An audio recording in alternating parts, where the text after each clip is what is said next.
when I give you enough data, and we see this with organizations, up to a certain level of people or conversations, interactions, one person can understand enough about that to take meaningful action. But when you get to a scale that's too big, it just breaks. There are too many things happening. And so people have to kind of randomize their data. Take us, my analogy, I guess, would be if you went into the ocean and took just a cup of water, and from that cup, you're going to make a lot of decisions about the ocean. They're going to be right. They're going to be wrong. There's biases. There's all kinds of problems with sampling like that.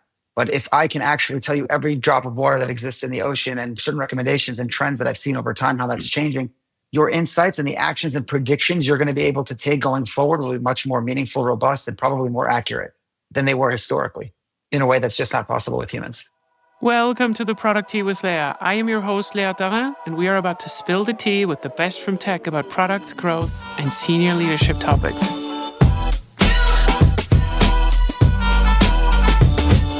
Ladies and gentlemen, welcome to the Product Tea. Strap in for today's guest, who is not from Brooklyn, but from Queens. He has been born there, and he's a legal shark who smelled blood in the water during the 2008 crash and pivoted into building tech empires. This is not your typical lawyer-turned-founder story. After predicting the subprime collapse, he launched Payment Revolution, scaled it to acquisition, and helped take ShopKeep public via Lightspeed's $440 million buyout. Now he's on his third act as CEO of Loris.AI, deploying battlefield-tested AI to solve customer service's dirty secret. 68% of agents burn out handling angry customers daily. His controversial bet that artificial intelligence is not here to replace humans, it is the only way to make human empathy sustainable at enterprise scale. We're talking real-time tone analysis, conflict de-escalation algorithms, and the kind of tech that would make your most Zen support rep say, "Hey, where have you been during my last Karen meltdown?" So let's dive into this particular episode with Etie Hertz. Welcome to the Product Tea this morning. Thank you for having me. What an intro. Yeah, and I got it right the first try. There was no second take or anything. So Etie, tell me, was this a correct description of your entire character, or do you want to add something to it? That was mostly correct. That was a very interesting intro. I'll take it. Okay, it was mostly correct, but I'm going to ask you a question now that I ask everybody. What do people get wrong about you once they get to know you? It's a good question. I don't have an answer yet. I told you right before we turned the tape on, I should ask my wife, but she hasn't responded yet. So when she comes back to me, I'll let you know. So if your wife comes around, we're going to circle back on this particular topic. But can you tell me, is there anything right now that is worrying you in the world, like just in general, or anything that you're afraid of or that you're getting ready to brace for? In the near term, long term, or in general? Doesn't matter. Whatever comes to your mind. I think that when you work in the technology space, things evolve pretty quickly. I don't know that I've seen anything move at the pace of AI and what's happening, not only from what's possible, but from what people expect it to be able to do. So there's a lot of like expectations versus reality in the near term and the long term. That's kind of like in the immediate term, what I think about. How do we talk about what we're doing, what's possible today? In the longer term, I'm more concerned with like what my kids are going to do as they grow up and what jobs can they have? What jobs will humans have at all? What are skills that are important for them to learn now? Because it's very different than what I would have said probably 2-3 years ago. So in general, I would say just I'm concerned with keeping my finger on the pulse of all these different changes and trying to predict what's going to happen at what pace, which no one's going to get right, but just trying to gauge that in some form. So do you think we live a little bit also in a tech bubble in that regard? Like, I agree with most of what you said as well, in the sense that opinions have changed also in the last couple of years because it's so impossibly hard to imagine where this is going. And it's unlike anything that we've seen so far because it is a technological shift that affects almost everything, right? Like, do you think this is mostly like we are probably the first kind of area of industry that is going to be affected by this mostly, and then it's going to trickle down into the rest, right? Of the real world, if you want to call it that. How do you separate this? Like, are we overly dramatic right now, or is it really that crazy? I think that people don't quite understand what's possible. They a little bit overestimate what they think AI can accomplish for them. Most people, I think in general, in business and B2B, don't quite understand what's possible versus what's coming. So there's certain places where people are trying to use AI to optimize work, engineering, customer service, things like that. That's real, it's happening, and it's increasing its speed.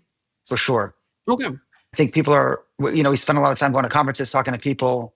They're struggling, I think, in businesses. There's a lot of different levels of understanding, even within a business, between like the finance arm, the go-to-market team, engineering, et cetera, on what is happening in AI, what kind of tools they should be buying, what kind of tools they should be using internally. It's just, it's kind of all over the place. I think we are in a bubble. So obviously tech companies working in the space are kind of at the forefront of that. Everyone else is trying to keep up and catch up.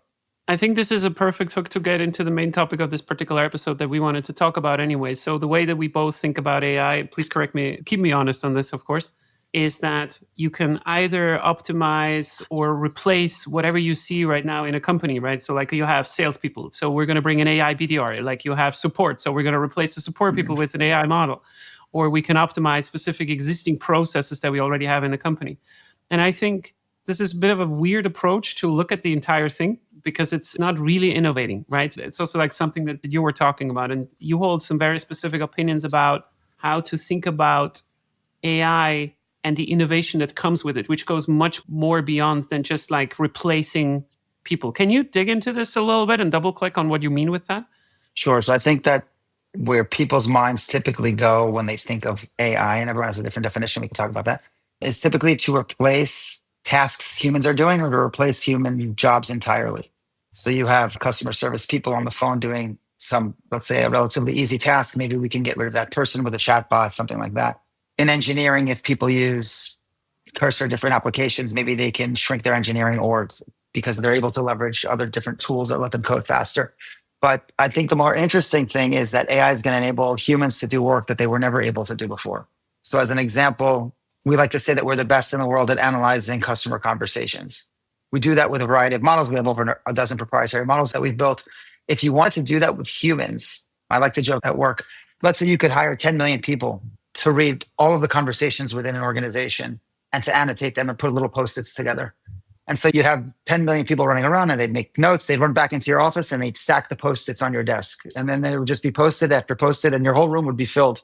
So you've accomplished something, right? There's humans who've annotated, and maybe I can build you a machine that can do that. But once you have all the post-its, now what? How do I actually understand what's happening? Where do I get insights? Where do I get trends? How do I take action with all of the knowledge that exists now from the data that I've collected? No human could do that before, but machines can help humans do that now at a scale that was unprecedented, basically. So it's just one example of, some of the things we think about. I really like this. I'm trying to usually describe this from a different perspective. So usually when you talk about, these newer services that are coming out with Lovable and Cursor and so forth, who are kind of basically like the AI engineer. And I'm also hanging out on engineering boards on Reddit. So I also know the prevailing opinion there, which is usually that, well, like they're not creating really production ready code, or like it's not that good yet and it's never going to be that good and so forth. I think what you just described is exactly also what I think makes the most sense in terms of productivity. And that is taking from a bigger context something and explain it in a way that we are not capable of handling because of our cognition limit. So a good example would be, I can take very complex code and have an AI explain it to me. Hey, what does this refer to? Is there some other variable that goes to this and that, right? So, and that's how I think about AI. And it's the same with summarizing complex research papers, which for me, as dyslexic, are extremely hard to parse. And usually it does not hallucinate stuff in there because I'm not asking it for something that is imaginary. Right. And I am extremely impressed by how good the AI is in also analyzing context, in the sense of like, does this person sound angry or not? Like, this was unthinkable. But it is in the end the summarization effort, as you said, right? Like, is this a correct summary of what you said? Because that's how I think about it. It's like taking a bigger context, getting something out to empower people to do something else afterwards. Yes, I think it's beyond summarization. Summarization is probably one of the first levels. No. When I give you enough data, and we see this with organizations, up to a certain level of people or conversations, interactions, one person can understand enough about that to take meaningful action. But when you get to a scale that's too big, it just breaks. There are too many things happening. And so people have to kind of randomize their data. Take us, my analogy, I guess, would be if you went into the ocean and took just a cup of water, and from that cup, you're going to make a lot of decisions about the ocean. They're going to be right. They're going to be wrong. There's biases. There's all kinds of problems with sampling like that. But if I can actually tell you every drop of water that exists in the ocean and certain recommendations and trends that I've seen over time, how that's changing, your insights and the actions and predictions you're going to be able to take going forward will be much more meaningful, robust, and probably more accurate than they were historically, in a way that's just not possible with humans. Okay, so let me challenge you on something. So I would be very interested in this. So you're in a very specific space where you take existing customer conversations, right? So customer conversations as data points that are being fed into a model. And so far, so good. I understand this. But let's say you fast forward like now 1 or 2 years, and I'm not going into the sense of like the technology jump, but like this, some data also gets stale. because the markets are changing, right? Like, and also like the companies that have been getting like a customer feedback and so forth, like all of this is getting a little bit older. How do you think about data sanity in this regard? Like, where do you think a company has to go that regardless of whether they're using a service like yours or anything into the future, how do you make sure this data is good enough to be analyzed? And like, when should you discard something? So when is the glass of water too old to make predictions about the ocean, so to speak? Very good question. Everything that we do, we try to, well, two basic philosophies that we try to adhere to. One is we want to get people up and running very quick. So get out of the box as fast as possible, but then make the platform dynamic enough so it keeps up with the changes. So one thing we're incredibly good at and very proud of is the way that we classify a company's conversations. So we'll ingest historical data, a few months of data. From that, we'll build kind of a classification system on their database and how customers talk to them. That's not static. So you get that out of the box. And as you get more messages, the models update themselves. And then we have something called emerging issues where we'll say, for example, there looks like there's a new bug. We've never seen this before. People are complaining about something that has not existed historically. You might want to look at this. And then we will give the customer the ability to change their taxonomy with the new emerging issues so that everything that they use updates with time. So it never becomes stale. As more and more emerging issues become the norm and the bugs and the product lines that change, they're constantly changing, the models will change with them so that the models that you use, the platform that you use with us should always be up to date. That's the goal. If you train now, a lot of companies in machine learning that basically build a custom model on a specific point in time, usually it takes a very long time, and then they launch. Those tend to be stale very quickly. Yeah, that's exactly my point, yeah. We also have feedback loops in everything that we do. So we're getting feedback constantly from humans that are interacting with the platform if they think we should adjust certain predictions. So we take a lot of effort to keep it up to date. So one of the reasons that I was asking this particular question is I get sometimes pitch decks where I see companies coming up that are trying to innovate on on an existing space already. And I think you're already quite far in where you are. But so for instance, analytics platforms. I don't know what you use right now at your company, but it's something like Amplitude or Mixpanel or whatever. Yeah. And then you have these startups that are trying to automate because they say like, oh, well, you have all this data, right? That was the hot pitch 2 years ago. This was the hot pitch. Like, hey, you have all this data. Why don't we train an AI model to tell you like what you should do with this data? Like so making strategic decisions like, hey, your retention doesn't look good and that kind of stuff. Mm-hmm.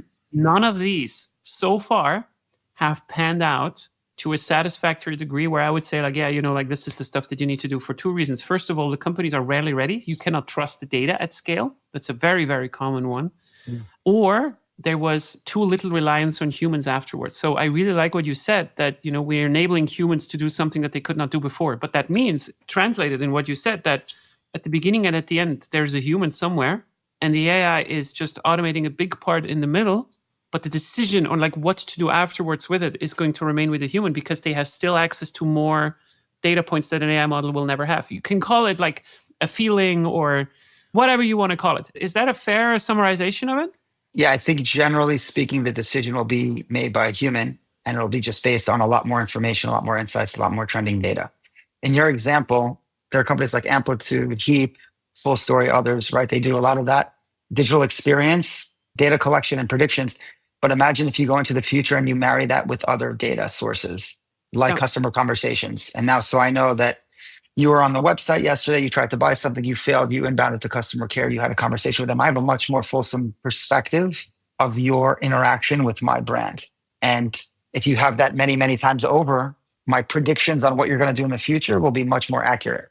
You see, this has been always my biggest challenge in going forward in like where I think the value is. If you look at an average company, maybe also even yours, I don't know whether that's the case right now, but like sales is using a different tool than marketing, than product and engineering, right? Like engineering has their Jira and sales has its HubSpot. Product is using probably Amplitude. Marketing is using probably Google Analytics for a shitty integration they did like 6 years ago.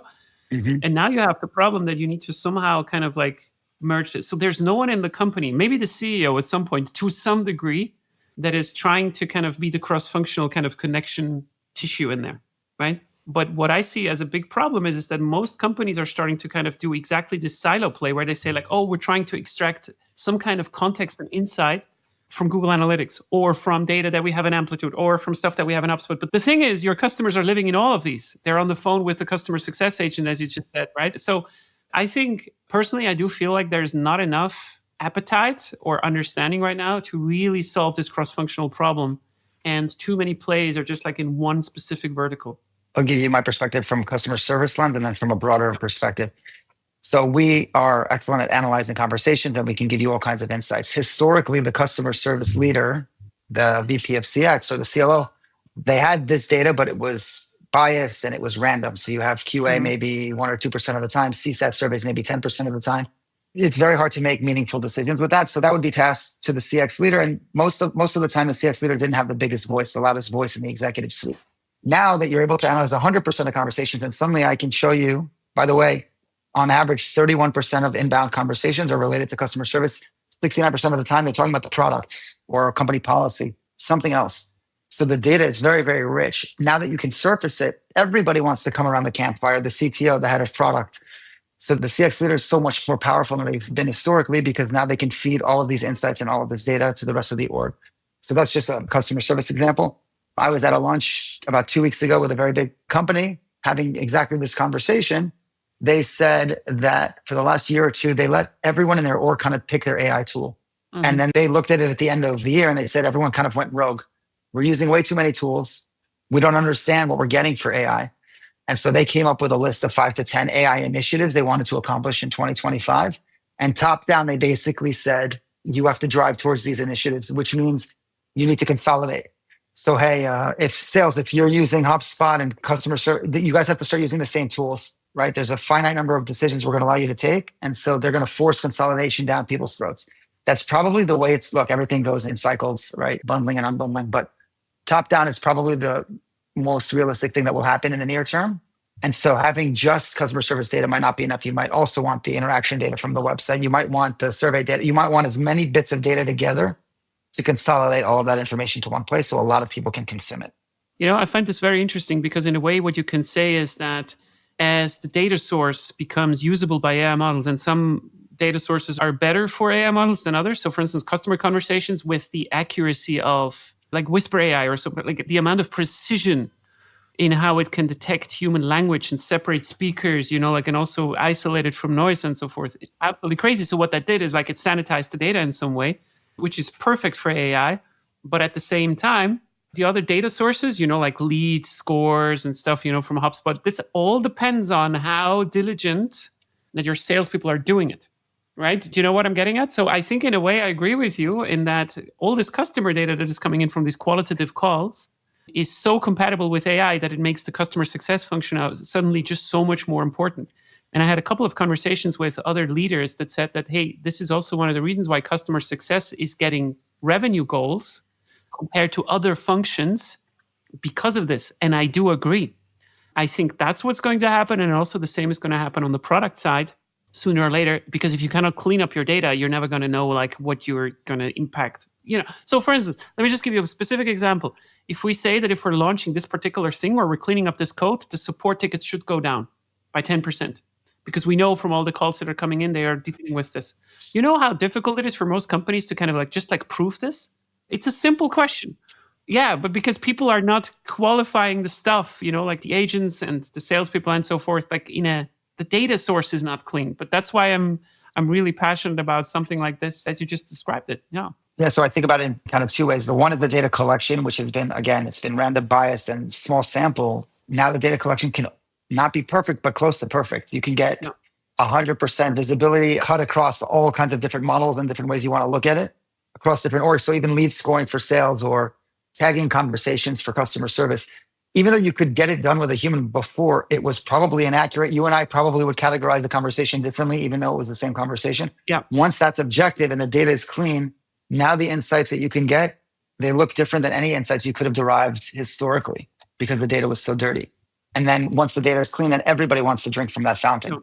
That is such a good point. You know why? Because I think if you're thinking about customer support or sales in that regard, it matters a lot who the leader is there, right? So how they are enforcing specific policies and processes and so forth. So you might have a hub somewhere in New York that completely operates different than the one in Atlanta, but both of them are tagging all the conversations in sort of the same kind of way, but then your data is becoming dirty again. So I think I never thought about it in this way. But if you have the same model that is analyzing the same conversations, you have way less noise in it. It's not perfect, but It's funny. It's ironic. The leaders that care so much about having different folks in different parts of the world do the same kind of thing, and they spend a lot of time and energy and effort and money to do that. They're probably more inclined to buy something like us, like Loris, because they care so much about getting it right. Mm-hmm. And that no matter how much effort you put into having humans, for example, tag a conversation or score a sales call, humans, it's just going to be biased because everyone has different tastes. And so AI that's a great use case for AI where you can make an objective layer uniform across a bunch of different orgs and a lot of different people. So you've been talking a lot about like empowering the human right now. And where do you stand on the discussion when we talk about, okay, we're taking this data and we have a model that can do something with this, and then we just like hook in front of it like an intercom style chatbot.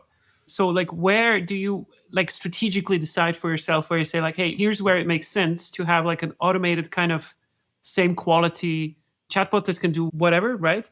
Versus like now empowering the human. Do you have a concept in your head for this? Like, because you probably also had to go through the strategic decision yourself, right? Wow. I can answer this in a minute or in like an hour. We have time. Go for it. So when we started the company, we were augmenting humans entirely. Our first product was an agent assist, Copilot. We were one of the first people in the world to do that. We would sit with a Chrome extension on an agent's desktop and we would guide them in real time. At the beginning, it was soft skills based mostly because we had a lot of research and a lot of data on soft skills. How do you open a conversation? When do you apologize? How do you validate? It can sound soft, but if you do that in Asia, Central America, where English is not a first or second language, it changes people's lives. They can take 2-3 conversations at a time. Their quality goes through the roof. It's amazing. Our models got better and better, and then our backend became very robust VOC and insights backend, where we can analyze everything. Then folks started saying, well, you don't have a bot, but couldn't you do all the things that all these new AI agents are doing? And we ran some POCs with we have very big clients. We realized that we could do that actually as effectively as the leaders in the market. What we suspect is going to happen, the front end, those bots, they're going to become commoditized. So as I mentioned, we've built over a dozen proprietary models. Most of the new AI agents that you hear of in the space, they're all leveraging the same LLMs. You're getting roughly the same output. And so just think about that for another year or two. It's going to have the same answer. It's going to be a race to the bottom. Then what's going to happen? Historically, you've spoken to a chatbot. When the chatbot fails, the human takes over and that's it. Very soon, as a consumer, you're going to speak to a company and you're going to ping pong between an agent and a bot, and you won't know the difference. You're just going to go back and forth. And so we actually think that the value is in the intelligence layer above that. So we understand which conversations should go to the bot, which should go to the human. Hey, the humans are having a hard time handling this. You need to train them. Or these are really easy for humans. You can automate them on the front end. And on the chatbot side, you have to push some of these to the humans because you haven't figured out how to answer them yet. So being the intelligence layer to decide what conversations go where and how to optimize them, we believe that that's the most interesting and most valuable part of the stack, if that makes sense. I have so many thoughts on this, man. Like, okay, so this is a very interesting conversation for me. So just like what you said, something really smart that I also want to caution other founders about a little bit. One sure way to tank your pitch deck when you're coming in front of investors nowadays is to pitch something with an AI solution where the entire offering is very easy to be imagined to be commoditized just in the way that you said it. That's exactly because what that means is if you depend on enterprise sales and you're coming in there and you're saying like, hey, we can do everything like more like this and that, then you need to have a PLG strategy for a lot of players. You're not going to sell anymore to like 1,000 or 2,000 companies. You're selling to the entire SMB segment because that's the only place where I can actually make money. So 100% agree on this. Really great take. I really like this one. The second thing is what you're saying, and this, I'm trying to now formulate this in my head now as a leader myself. So what you're saying is someone is not talking to a rep, but to a company, which could be, for instance, hey, I'm having a problem with my subscription. And then they're landing with, I don't know, first level agent, let's just say, right? So like they're not being transferred, but like they have the conversation, as you said, you know, you don't know when you're transferring and so forth. And then it's at some point in the conversation, you try to figure out, oh, this is not a conversation about a low level subscription. This is about an enterprise contract that we have specifically with an AE over there that is like in New York, whatever. And then, you know, the conversation gets handed off to a salesperson. So fluent. I dig that as a future, but doesn't that also mean that now we deal with the same constraints again that people have, which is real life people answer slow, depending on their availability. You probably cannot solve a problem with your contract at 3 o'clock in the morning in New York if it's with that particular branch. But aside from that, I'm really digging it because that means you're talking more to the entire company as a function. And you don't care as a customer like who it is that is answering you, as long as it is actually valid on what's happening. That's another whole debate that we can have. Take it from wherever you want to. No, I'm seeing this. I think this makes a lot of sense. It makes a ton of sense that you automatically know like who's the person right now based on the availability, on like to take over the conversation and so forth. From the company's perspective, they have a lot of tools. They can throw a human at it. They can throw a level 1 human, a level 2 human, a machine, etc. We spend a lot of time thinking about it. We're working with a big university on it, on the study now. What does the consumer expect from a brand or from a bot today? So is it true that if I just gave you the right answer, you wouldn't care that a human responded versus a chatbot? I'm not necessarily certain that that's true. Some people expect, I'm wasting my time, I'm spending my time, I'm getting on the phone, I'm calling you. You better have a human respond to me. I've spent a lot of money on this product, on this service. You're not going to just respond with a chatbot and try to get me out. I desire a higher level of service. That's evolving. And what's changed, honestly, the thing that's probably changed the most, we've been doing this for 5 years. We're one of the first companies in the world to get into the space. What's changed is people's ability to use ChatGPT, Perplexity, et cetera, at home have given them a better understanding of what they can expect. What are they comfortable with? So there was like some news this week, OpenAI was saying all these people are apologizing and thanking ChatGPT and it's wasting a lot of resources. Maybe people will soon realize they don't need to be nice to bots and expect, so what happens if you take that and then you actually talk to a human and that's how humans start to talk to each other? It's very possible. It's evolving, but I think every brand will have to decide for itself the kind of personality it wants to have, the kind of empathy it wants to give its customers. Let me challenge you a little bit on this because of a personal experience that I had. So, one of the shittiest customer experiences that I've ever had in my life, and probably a lot of people can relate when they're listening to this, is probably with airlines. So airlines were among the first to have chatbots. And like, do we solve your problem? No, you did not. Fuck off. Give me an actual person on the phone, right? Like, because you're always like, you're stuck in an airport. You need to solve something. And at one of the first really good interactions that I had with an AI chatbot in that sense was actually on the support hotline from Swiss Airlines. So I think I was stranded somewhere. I had to rebook like a business flight and so forth. I tried to get on the customer hotline because I don't want to deal with these chatbots. So I did it anyways because I could not reach anyone on the phone hotline. This bot rebooked me so fast that I was, you know what, from now on, I'm going to just try it. So I'm not sure like how much of this is like trained behavior. It's also like in the way that you said, right? And how much of this is actually true. But I do think there is an interesting space in there if you say that, let's take this example again from before, like where you have increasing levels of like expertise that kind of need to change. If you can structure your company in a way that you can say like, hey, we guarantee like a 2 or 3 minute turnaround time for a specific problem, then it's not a problem for the customer. So someone like me, like we say, like, hey, we will get back to you in like 2 to 3 minutes. We'll make sure that this is happening. And internally in the company, this looks like, hey, this is now a ticket that is open. It's urgent, right? Like this is also like Leah is super important. She's a business client. So we need to get back to her like in 2 to 3 minutes. And this is part of our offering for premium clients like this. Then you need to start to structure the company a little bit different. Like almost like sales needs to, the turnaround time starts to becoming important, just like support has and so forth. And I dig that. I really, really do. I think that's a good idea. It's a question of expectation and reality. If you set the expectation appropriately, in your airline example, let's say you were just calling to change the date of a flight from 3 months from now. And I told you, okay, you're going to wait 3 minutes, 5 minutes, whatever, no problem. If you are about to miss your flight and you need to speak to someone and I tell you, oh, in 5 minutes, I'll get back to you, you're not going to be happy with that, right? It's aligning on the consumer's expectation. And if I tell you, I'll get back to you in this amount of time for this issue and we're aligned, then it's all fine. You're going to care a lot less about whether that's a bot or a human. You're just going to want to get it resolved. Yeah, don't promise shit that you cannot hold. That's the thing, right? It's true of life, yeah. Well, yeah, okay. But that too. But I think one of the biggest jumps that we had at Small PDF in terms of customer retention or like customer feedback towards the way that we handle support was to reduce the average response time from 2 days to 15 minutes. And that was pre-AI, right? Like that was like 4 years. That was like 2020 or so, 2019. Something like that. So I do think like, people really care about also the fast turnaround time, which is also a thing that is like huge right now. So even if you talk about telemedicine, for instance, it's not so much that AI is better than your doctor, which you could argue about in general. In some cases it is, but it is that it is available, right? Like I don't have to call the hotline and then go for an appointment and then, just talk to someone that is not interested in me. I can just try with it and I can talk about without shame whatever issues that I have. There's certain things that only require availability.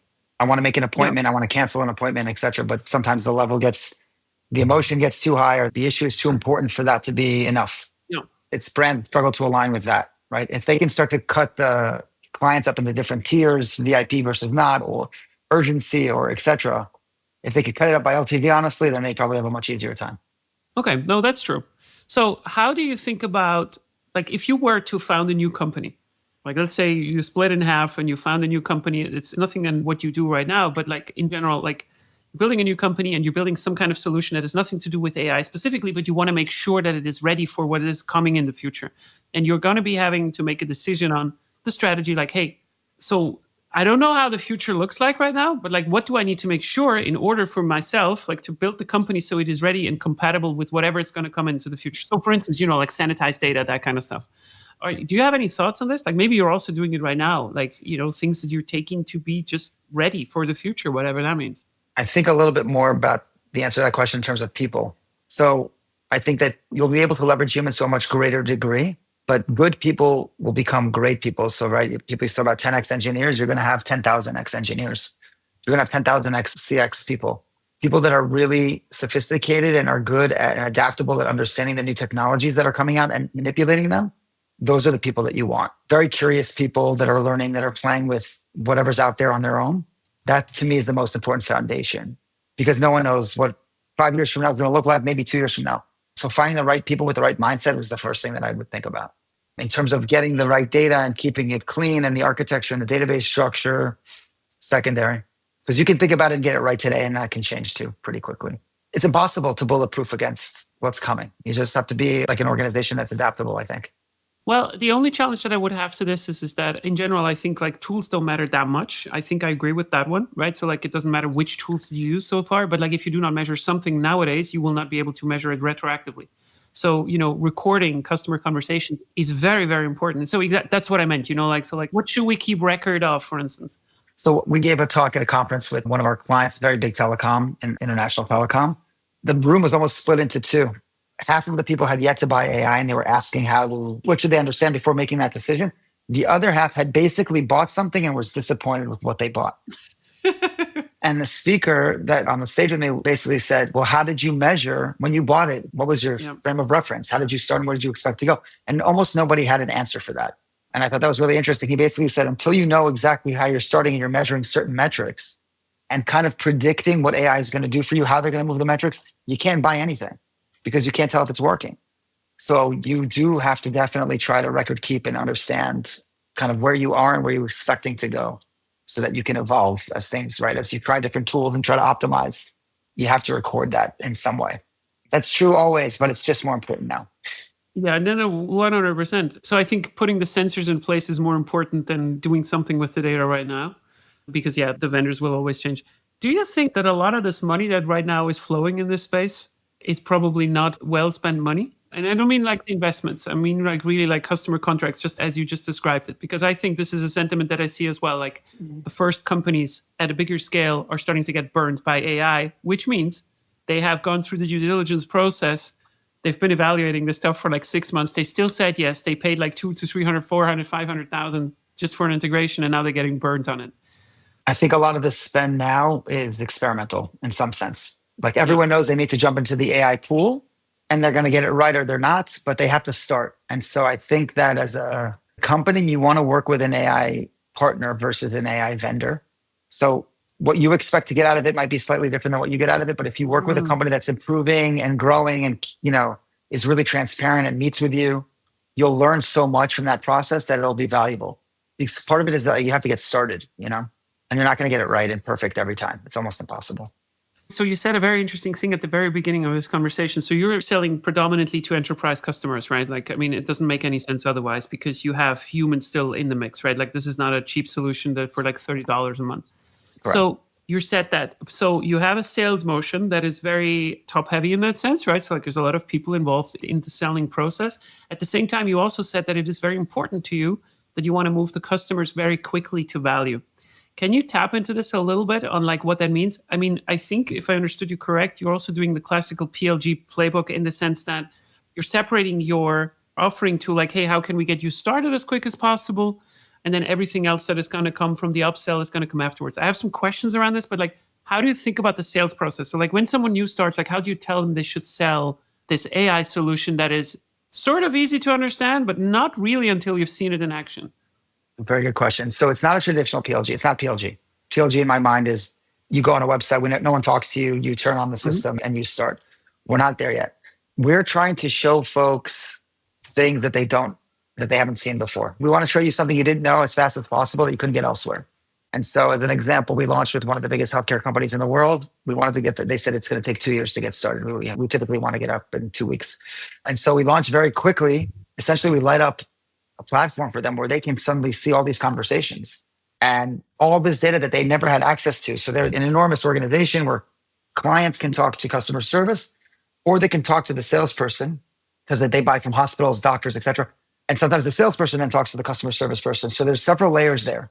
And a lot of parts of that path, the company never had visibility into. So the second we turned it on, it was like, oh my God, I can't believe that this is available to us. By the way, a lot of the salespeople, they're using their cell phones. They're not even using the company phone. So obviously that's, to your point, that's data we don't record. Immediately call everyone. Everyone needs to be on our system so that we can record all of that data. Otherwise, we'll never be able to analyze it. So the way they did business changed immediately after turning on the platform. Yeah, but that's a change that makes a lot of sense. Totally. Right? It makes a ton of sense. So like, how do you ask these customers to get to this initial data set? So like, it's like, hey, send us like 10 conversations or like, let's hook up the database. How does that go? You give us your API key for your customer service platform, Salesforce, Zendesk, Intercom, et cetera. We'll pull some historical data. We have 13, 14 models out of the box that we'll launch. And then sometimes for companies, we'll build one custom model for them on top of that. So we can launch very, very quickly out of the box that way. That's what I meant, like from the PLG side, right? Like this is a very product-led sales assisted side where you just like say like, hey guys, goal here is to get them as fast as possible. We haven't done it yet, but we could get to the point where you just go on our site and then you drop in your API key and then we give you that. But the thing is, at the scale that we're working in and also with questions about AI, people want to know that you're SOC, which we are, SOC 2 compliant, ISO. You have all the certifications, you have AI documentation, legal, procurement. People are reticent about giving you their API key today. Maybe very small companies might do it, but. Yeah. No, for sure. But and that's also why I think like sales is not going to go away anytime soon. Because if you're selling into these higher segments, that's exactly why the price point is that high. Because they can talk to a person, and it's everybody can say they're SOC 2 compliant. I mean, everybody can say it, but you have some regulations to fulfill, of course, and you want to also have to trust that the company is real, right? And the other problem I think is because you're doing something that can be misunderstood. Like, oh, you're another intercom. You have probably had a pipeline that is like this. It needs to be at least to some degree sales-led. So you can say like, well, kind of, but we're doing it a little bit different, right? Like, so here's the other person that is coming in this. There's different levels of understanding within organizations. So a few people might be very AI forward and they play with it at home and they know what they're looking at and what they're getting. But when you get to mid-market plus, there's, half a dozen to a dozen people involved in a sale and they all need to get on board. Yeah. And so educating everyone takes time and needs a human touch today. Maybe that'll change over time, but yeah. Yeah, I think it will. We've seen this, that enterprise customers are starting to behave like more down market customers. But when that happens, the prices also start to come under pressure. And then you cannot afford to have a salesperson in the mix anymore. Correct. Exactly. Unless it is one salesperson for like 100 different leads, just in the way that you said. So I'm completely on your boat. I think I agree with you on all of that. Okay, cool. So should we conclude it at this point? Should people contact you in any way? Do you want people to contact you? And if so, how should they do it? Yeah, they can request a demo on our website, Loris.AI, or they can find me on LinkedIn and send me a message. Cool. It will be in the show notes. And if we have anything to add afterwards, we're also going to add it. And I think that's the end of this episode. Okay, my wife responded, actually. What did she say? Yeah, we're not going to conclude it. What did your wife say? First, she said it's complicated, but she said, maybe I would say that people can perceive you as having it all figured out, but you're endlessly debating in your own mind about the right decisions to make, and you're taking a lot of guidance from other people before you make a decision. Hold on to her. She seems to know you. Okay, thank you very much for this episode. Thank you. It was awesome. Thank you. Bye-bye. Boom. Bye. Thank you so much for listening to The Productie with Leah. If you don't have enough yet, you can subscribe to my podcast right now at Apple Podcasts or Spotify, or you can head to my website, leahtarin.com, which is leahtarin.com, where you can find much more of my material or just want to work with me.